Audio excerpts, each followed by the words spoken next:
रुनिकाटा सान्तिपुर समबाय समिति लिमिटेडआव हरखाब नायगिदिंफैनायजों 46 Manipur institute of कअपारेटिभ मेनेजमेन्टआ गुवारै सावरायलायो।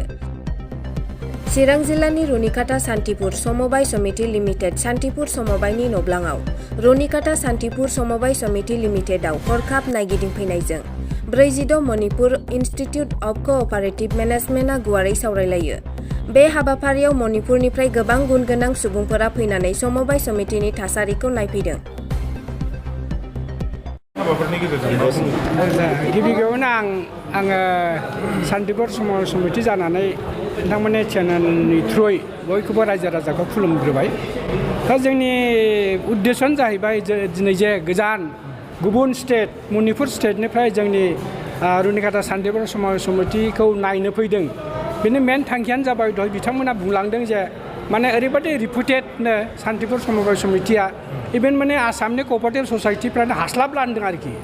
मानो होनबा जों दा देग्लायबो माने जों होदोंमोन 4 crores जों एग्रिकालचारिस्टफोरनो जोङो 1 year कृषि लन होफैदों।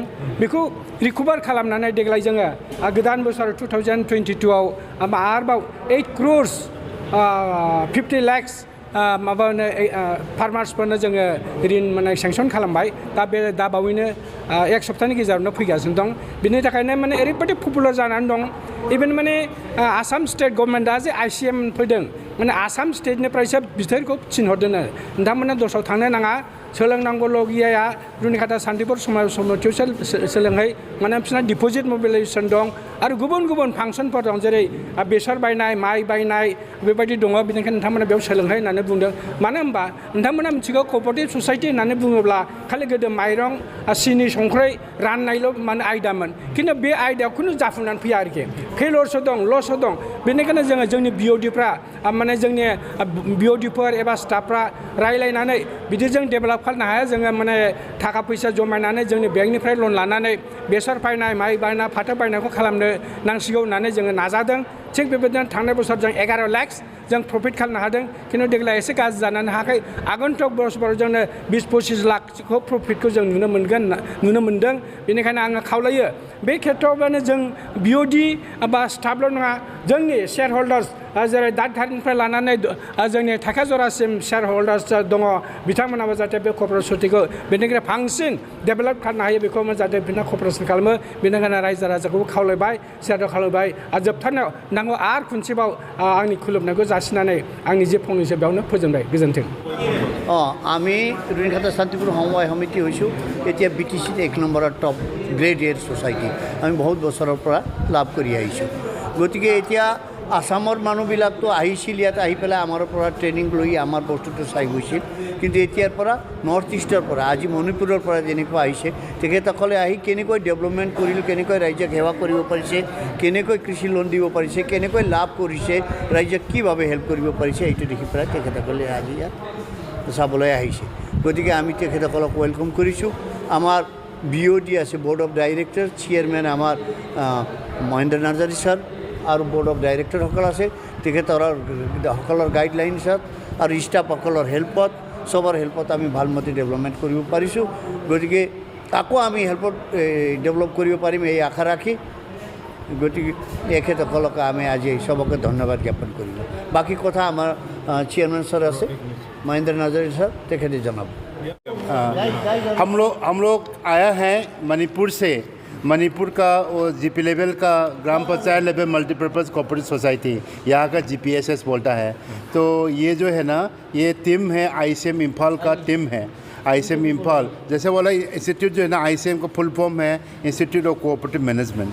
ये जो है वो जो टीम जो है ना, ये इम्फाल से 2 फैकल्टी लेकर आया है। मैं तो ICM गुवाहाटी का डायरेक्टर हूँ।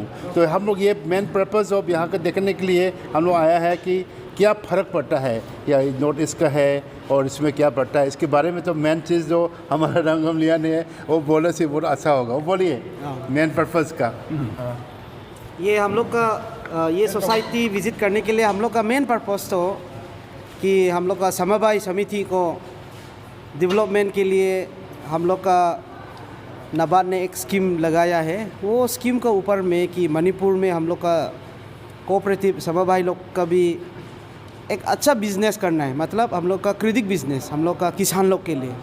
तो वो किसान लोग के लिए क्रेडिट बिजनेस करने के लिए हम लोग का मणिपुर इतना सोसाइटी लोग वो अच्छा से काम नहीं कर रहे। तो ये मॉडल को दिखाने के लिए हम लोग का एक्सपोजर विजिट है। वो एक्सपोजर विजिट को कहाँ पर हम लोग लेके जाना है, हम लोग सोच के हम लोग वो जब एनालाइज किया था, हम लोग मालूम है कि ये आर शांतिपुर GPSS वो लोग ही हम लोग का समभाई का किसान लोग का वो क्रेडिट बिजनेस, मतलब उन लोग का शेयर होल्डर्स 4000 का शेयर होल्डर्स, उन लोग से उन लोग का किसान का ज़रूरत वो लोन एग्री एंड अलाइड इतना सभी लोन ये सोसाइटी ने दे रहे हैं।